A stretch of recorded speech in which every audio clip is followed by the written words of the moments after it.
Hey everybody, this is Dino, and you're listening to Horizontal Pinstripes. Joining me as always is Boy Mitch and Hello. Take the Snake.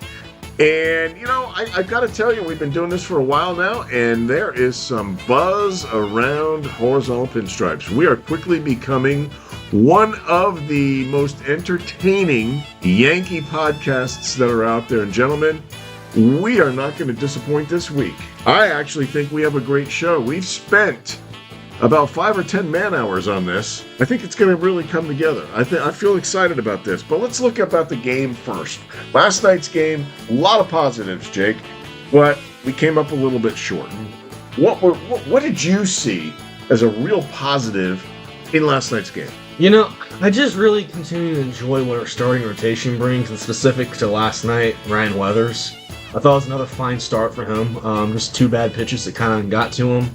Well, the other thing, too, about Weathers that I really like is if you look at him last year and subsequent years behind that, he seemed like he was quickly out of sync. He didn't always know where his pitches were going. And it seemed there was a stretch last night where, he strike out 6 in a row? Yeah, I mean, he was, like you said, he just wasn't as, polished as he potentially is now. Dominant player. And I really, really was excited. But here's what I'm thinking. Ben Rice was a little bit, but then all of a sudden, he's back. 9 games ago, 4 for 4, 4 for 4. You made a comment. This is funny. That it was about David Wells, or not David Wells, our catcher. I see he's Austin Wells. Austin, yeah, I know. But here's the thing. We just got him out of the nursing home. He's so nondescript to me now. I don't even remember him. But you were saying that if you have to go to the bathroom and you see Wells come up, that's when you go. It's like, hey, I'm going to take a check because I know what's going to happen. He's going to strike out. He's going to do something.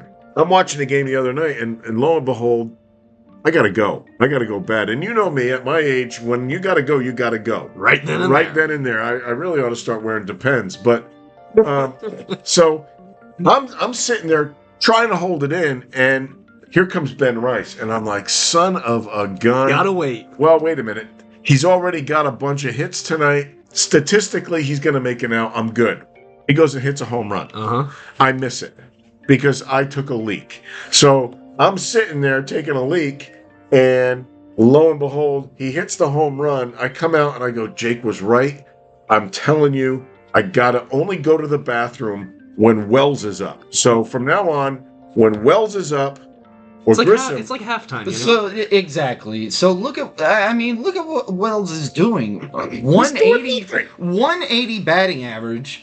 Since we last talked about a week and a half ago, he's only added 1 home run and 2 RBIs. He's a liability at the plate. He's the kind of guy. Now, when I grew up playing Little League, we had community bats and a community bat bag, which was really like a U.S. Marine duffel bag. And in the 7th inning, 6th inning, however long we played, usually the worst kid in the team would get up, and you'd be down 2 runs, and you need a rally, and it's not going to come from him, who grew up to become a CEO or something.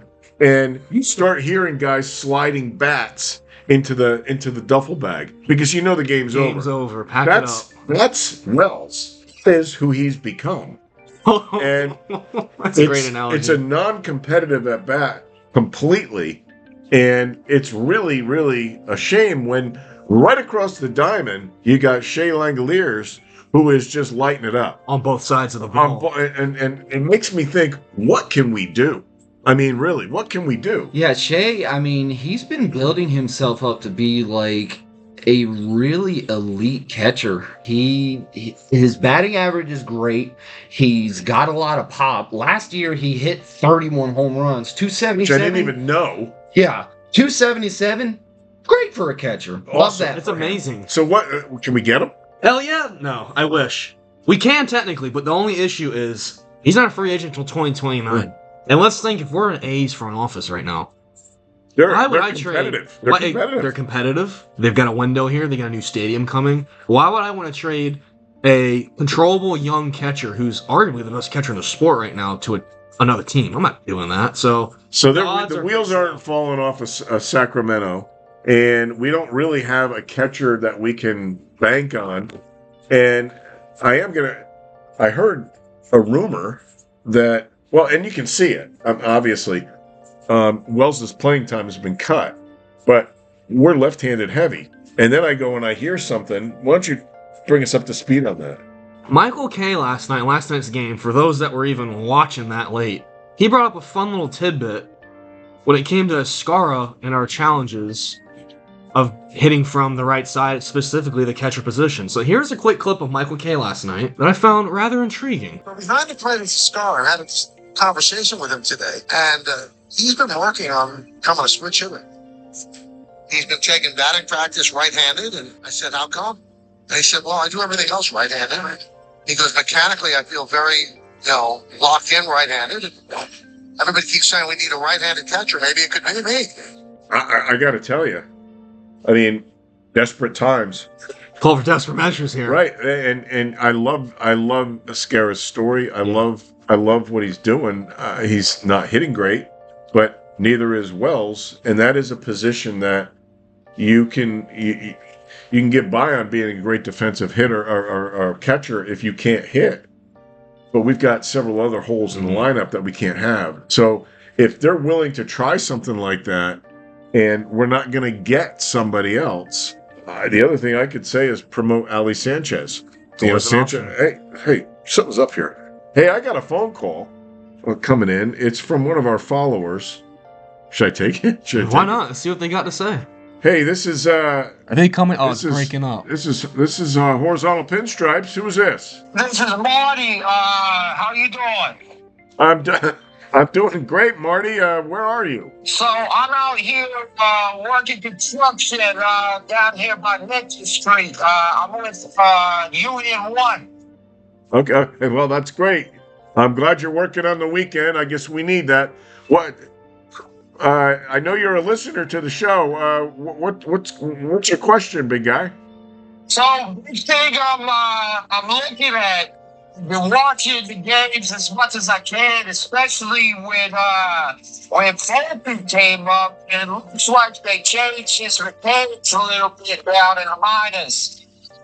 Just want to see or hear what you think about how he's doing, because he looks like a completely different player since he came back up. Well, I don't disagree with you, and you said, Marty, I'll tell you what, we're gonna answer you, but off air, okay? I mean, we'll be on air, but I'm gonna terminate the call because, we can't keep going. But we got to keep it short. We're under a timeline here. But I do appreciate the call. Are you still on? Oh, absolutely. I love what you do. Keep doing it. All right, buddy. I appreciate you. Good luck and be safe. Hey, go Yankees. You got it. That's a nice little. This is a great question. Well, it is. What do you think? What do you think? You know what? I've kind of Mitch had mentioned it to us in the past. Good old stat boy Mitch. That hey, his approach is a little different. Something's going on, whether it's like approach or stance. I've not seen a layover of last year to this year, but it does seem to me his launch angle is different. He seems like he's bringing more competitive at-bats to the table, which is good. 273 over the last 2 weeks. I mean, you can just see the eye test just watching the games without even deep diving into numbers that, like, he's hitting runners, bringing them in, whether it's a fly ball, sack out, or a base hit. He's getting a lot of base hits recently, just spraying the ball. Spraying the ball, and that's a good way of putting it. Now, the other thing, he's making plays. He's not nothing. I haven't seen anything spectacular, but I haven't seen a lot of errors either. Yeah, like last year. Now, I did a little digging when he first came back, and Michael Kay said they did not change him down below. Oh, interesting. That this is just he's in a better position to hit now, and that nobody worked with him. So if that's the case, then what Mitch said, it's coming from Volpe himself. He's got a fire under his ass. Like, he's starting to feel pressure as if he is not guaranteed that position. I think I think you're spot on. I think that's what it is. And I think all of a sudden he's going, I maybe need to start changing some things because things aren't working. Yeah. And the status quo isn't going to work, especially under the canopy of we're rolling it back this year for the Yankees. He's got to make changes or he'll be out. So we're looking at a 231, which is okay. You're just getting back to the bigs, but like again, he's making the necessary adjustments to be like, look, I belong here. Yes. Okay, you say he belongs here, but so does Caballero. I agree. And Lombard he's coming. Now, Lombard, I've looked at his stats down below. He needs hitting a little over 200. He needs a little bit polished, but what I've seen from him is what I've seen from other players coming up. They struggle initially and then at the new level, and then all of a sudden they kind of gear it up and they can follow. The game slows for them, and now they're good. And I think that's what's going to happen to Lombard. But let's go back to Volpe. We have control of Volpe for a bit yet, and Caballero seems like can be playing anywhere. I mean, I saw him make a great play in the outfield. Yeah, but amazing play. But here's the big question.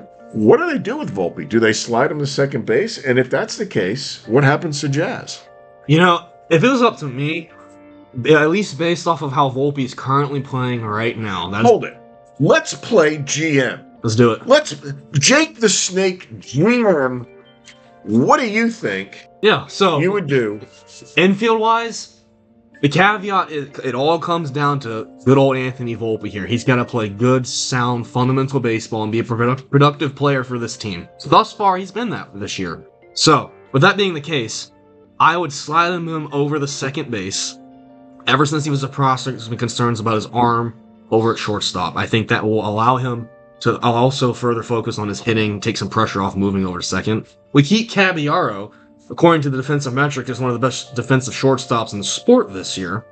At shortstop, we don't lose his bat, we don't lose his playing style or his glove. What happens to Jazz? Jazz, that's the link right there. We all have talked about how our bullpen needs help. We need some pieces. What's going on? Jazz, I think, will be the odd man out, being that he's going to be a free agent, and odds are we are not going to re-sign him. So he's going to be a rental if we do trade him. I mean, what kind of value does he have? 239, 20 RBIs, 6 home runs, and, he's got the glove still, maybe a little lackadaisical. He almost reminds me of Starlin Castro a little bit. But I was thinking Russell Brandon. It's always Russell Brandon. That's never going to die. But this could be a guy that we could trade at the deadline for somebody locked down in the bullpen. Yeah, I think his stock as a whole, like, how can you not say it is down? It's down right now, even if his stock is down a little bit. And I'm a big proponent, as I mentioned earlier, of keeping the Volpe and Caballero and Rosario, McMahon all in the infield, and trading Jazz also upcoming free agency. If you go under his underlying metrics on Baseball Savant, I'm sure MLB teams are looking deep into Jazz if they want to trade for him. And these are some of the things they will find about him. They're not too pretty. His expected batting average is 214. His expected slug is a 349. His average exit velocity on a scale of up to 100, 100 being like Aaron Judge. It's like the 47. Second coming of Joey Gallo. His barrel percentage, his hard hit is all just not great. His whiff percentage, his K percentage, all it's in. They're all in the gutter. So what you're saying is we've got a guy who's billed as a star, who maybe hasn't quite hit the A level. Yeah. But his underlying metrics, which is what everybody looks at now, really kind of projects him as no value. Yeah, because a lot of people could say, there's just fans talking it up. We're not going to get anybody for him. Well, here's the thing. It's reaching the point that if he keeps this trajectory, we could use him as a chip, and then somebody else can have the problem. You know what I'm saying? Well, I don't know that he's a problem. I just think that he's not what he's billed as. You don't think he has enough value for us to actually I don't think he has enough value that we'll get anything back. And that's I mean, what we're trying to do is, and like you said earlier, we trade him, we flip him for a good back end piece. Well, you look at those metrics. Yeah, they're not pretty. You're getting Duvall. Yeah. I mean, yes. All right, so here's another thing. I'm going to throw this as a knuckleball.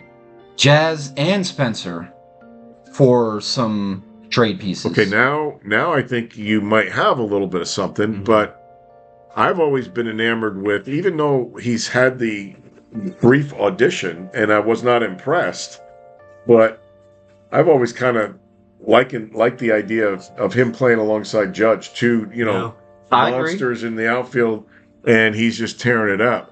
but it might come down to that. I think, honestly, if we're looking at the farm we have some time until the trade deadline. But if we're looking ahead here and we're looking at our farms, who are potential trade candidates to be out of the system to someone else's, I think Jones is on that list because the Yankees kind of showed you what they think of him in that short spurt when he came up. Right. They didn't let him play a lot, and when they did, they pinch hit for him. They take him out of the game come the 7th inning. Even in games where he wasn't starting, they thought it was a good avenue. They put him in the game, pinch hit, they get him right back out of the game. So, question for you. So it looks to me like they've got Dominguez over Jones. Yeah, I agree. Think about all the teams that need a outfielder and a second baseman, or maybe a shortstop, or maybe a third baseman, which Jazz can do all three. Play a little center field too, Miami. Yeah. And then look at what we have as an organization, because I'm waiting to see Oswaldo come up here pretty soon, and then he's going to be that utility guy that we had in the past. That's what I see. Yeah, I mean, I don't know. I'm not sure, but I think when you played GM just now, I like what you were saying, but it does require us to flip Jazz. And what kind of value do we really see? That's all right. So let's move on from there. We have a really good problem here in New York we have an absolute wealth of pitching. Yeah. Not only here at the MLB level, but also just below. And there's been some talk that we're going to promote LaGrange or whatever. How do you say LaGrange. LaGrange. So if we promote him, he's a starter. He's been groomed as a starter. He's never really come in and closed. He's never played an MLB game. These are going to be high leverage games that he comes out. So I started doing a little bit of research, and I thought, well, what pitchers, starting pitchers, guys that were groomed as starters, came up to the major league level and pitched in the bullpen, out of the bullpen? Sandy Koufax in 1955. Nolan Ryan in 1968, Pedro Martinez in 1992, Ron Guidry in 1975, and you could also add David Cohn. Mm-hmm. So that's pretty damn good rotation right there. Yeah, I'd go to work for them. So if it's not unheard of that it's been done before, and it's not unheard of that they wouldn't possibly do it again.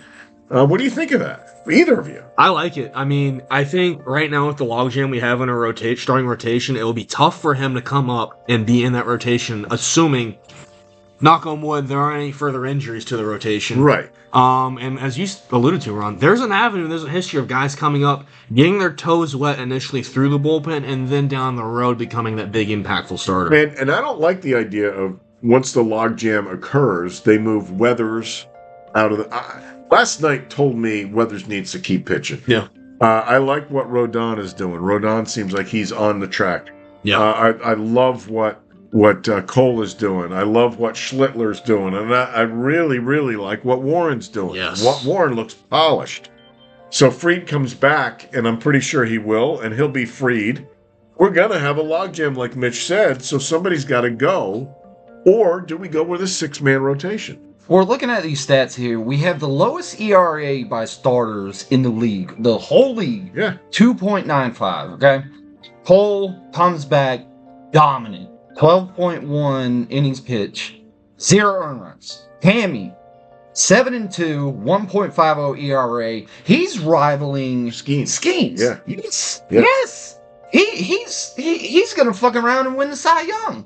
Warren, same deal. I mean, he's 6-1, 3.55 ERA. He's pitching his ass off. Weathers, he was unlucky. He's been unlucky because of the lineup, but he's pitching to a 3.52 ERA. Fried is hurt, yes. 4-3, 3.21 ERA. Unfortunately, Nancy Newman reported that he's going to be out for another 2 months. Yeah. Okay, so Newman says 2 months. I like Nancy. I just think if everybody comes back healthy in 2 months, so it's end of May, June, July. End of July, let's say we get everybody back. That gives us August and September, 2 months. would a 6-man rotation make sense and give everybody a little bit of a break? Yeah. Because we're going to be in the playoffs. I like the idea of a 6-man. I know a lot of starters I know specifically Garrett Cole is very routine-based, and they always talk about that. Any pitcher is routine-based. So that may be a reason why they wouldn't do it. But me, as an outside looking in individual here, I like the idea, as you said, Ron. It gives guys a chance to kind of just refine things, get a little breather and a rest come August when it's those dog days kind of games. Right. And it just also solves the number crunch of guys if there aren't any injuries leading up to that point. Now, Mitch, you're still holding on to the move Cole to the bullpen. Get that bulldog mentality down there if we don't upgrade. Correct. If we don't go outside of the organization or switch somebody to the bullpen, I think Garrett Cole is the answer. I really do. So I think collectively, here at Horizontal Pinstripes, where we're pushing the envelope a little bit, we support a 6-man rotation. Yeah. In a logjam situation. We don't want to see one of our frontline guys, as you just pointed out, we're across the board, head and shoulders above everybody else. In pitching, leave it the way it is. Let these guys rest a little bit. Give them an extra day or two, and go with a 6-man and see how it works. Yeah. Now, I did a little bit of research because you brought up something in our pregame about Cole making a slight modification in his delivery, where he's gone to an overhead delivery system, which that's how I learned back in the day. And then as I progressed through the different levels, I had a coach tell me to try to eliminate that, to limit my movements to very repeatable, very easy mechanics. So I looked at it. He's right. Mitch is right, because Cole is doing this. Cole wasn't doing that last year. Yeah, Cole just had a direct delivery. He did, which is what I had. He always had the ball at his hip when he was pitching with Pittsburgh. It's often where my balls are. Yeah, right. At his hip. With Houston, same thing with when we signed him back in 2019. Same delivery. Yeah, it's a big change. And I noticed it later innings in his first start, and I'm like, wait a minute. Why does he look like Roger? Well, here's why. There's a resurgence today to the overhead form or mechanic delivery system. It's timing, it's rhythm. It helps resync the body as you're going forward. But he was resynced when he was doing the simple delivery. I was synced when I did the simple delivery. But it's a coordinated movement. It focuses your force, is what it does. It transfers higher force. It gives you a little bit more. Everything is a little bit more concentrated. It's a transformational technique. So if he's feeling a little less than 100%, he wants to maximize what he's got, then he says, hey, let's do the overhead. Let's see how it works. Yeah. And it does seem like a lot of, in today's power game, it does seem like that's the way to go. And it goes back to what I was talking about the last time we got together, where I was saying, like, if something's not feeling right, as a ball player, make a change. Yeah. Well, say that to Wells. Here, I'll get you his number. Yeah. Of course. Call we'll call Wells and we'll give him the power of Jesus. Well, I thought maybe we could conjure Jesus, but I, honest to God, don't think. I think he's beyond help. I just don't see it. Back to Cole real quick before we move on. We have some quotes alluding to some of the points you made, Ron, upon your in-depth deep dives of research and your experience of playing. We got Cole quoted as saying, just simple. It just felt good.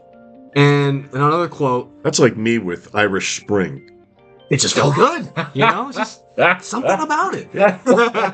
We got another quote of him saying, quote, I was just goofing around one day, trying to make light of mundane times during the summer. It felt good. I liked the rhythm. I just kind of stuck with it. So it's just one of those things where he's in the depths of just the nitty-gritty of rehabbing from TJ in July of last year, give or take, and he's just playing catch. Why not? And it felt good, and he went from there. And remember, Mariano discovered his cutter just playing catch. And that's what Cole kind of did just now. So that takes me to something else, and this is something that we've alluded to on the show, but we really, Mitch, have a chance to have one of the great rotations of all time. Depending if we can push through this season and finish strong, and maybe win a championship, I think people are going to look back on this rotation as one of the greatest of all time. So it made me think, who were some of the great rotations in the past? Well, the 1971 Orioles, we've talked about them before, featured Mike Cuellar, Pat Dobson, Jim Palmer, Dave McNally. All have won 20 games or more. They had 81 collective wins between 4 pitchers. 81. They started, their starters, those 4 started 142 games, and they completed over 100 of them. Amazing. The Braves of 1999, Glavine, Maddox, Millwood, Smoltz, and Perez. They won 68. The Mets of 86.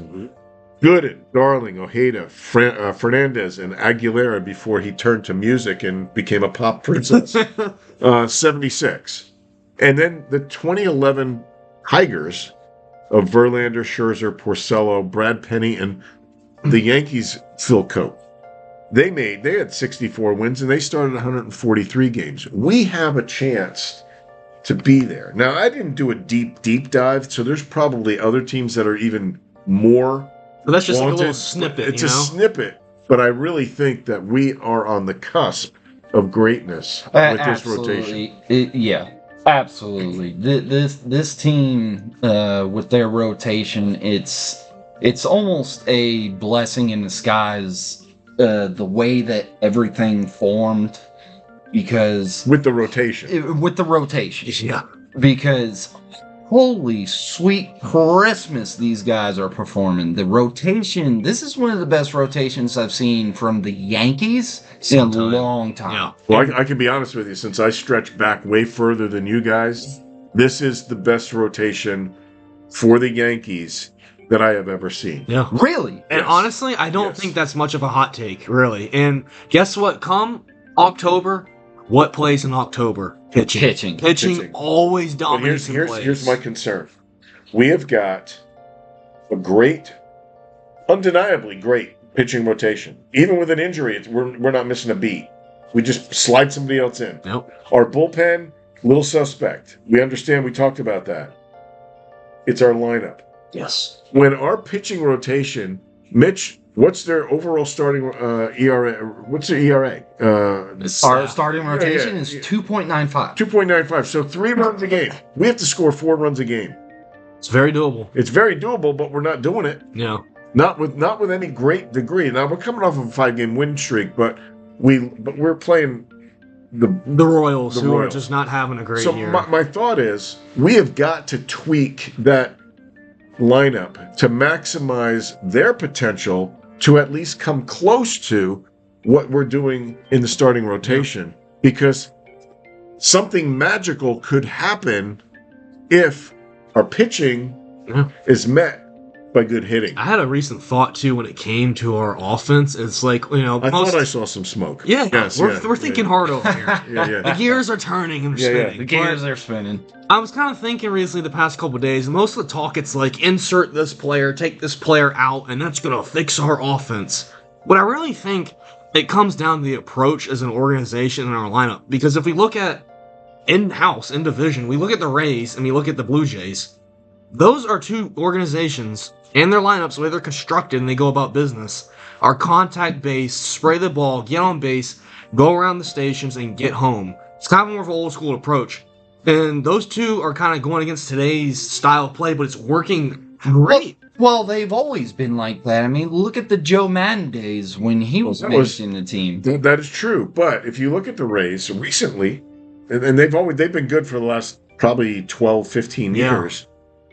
They were the ones that really kind of ushered in the analytic approach, I think. They were the very ones that started that. I at least it was more discussed. Yeah. Well, not just necessarily the analytical, but like... But we're getting away from that. The ragtag, just get a bunch of guys that like each other. Like I said power of friendship. Yeah.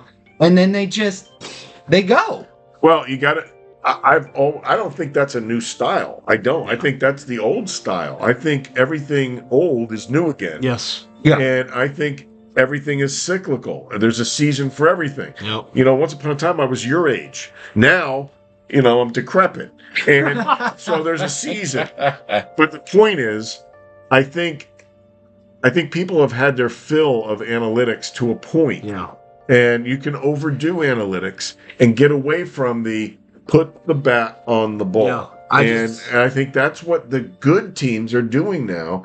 And I think the Yankees need to do. I see it, but I don't see enough of it. Yeah, because I think if we're going to take this division this year, which we're more than capable of doing. We just got to score 5 runs. Yes, we're more than capable of doing.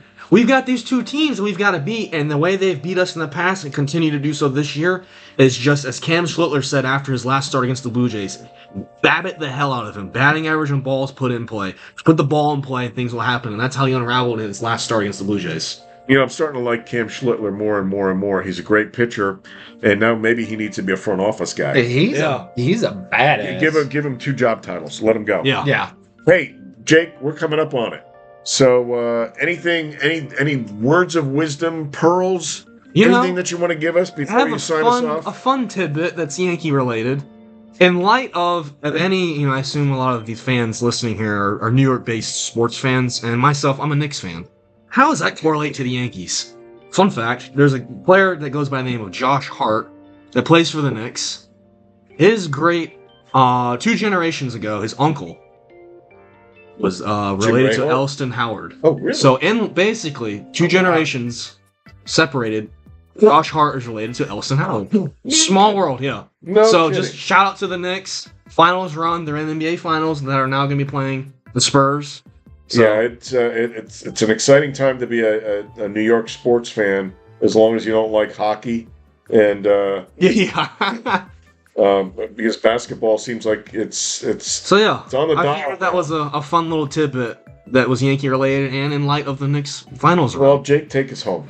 Well, guys, just want to mention, don't forget to like and subscribe if you enjoyed listening to us, like you think you have, because I think we bring a fun twist and taste to Yankees talk.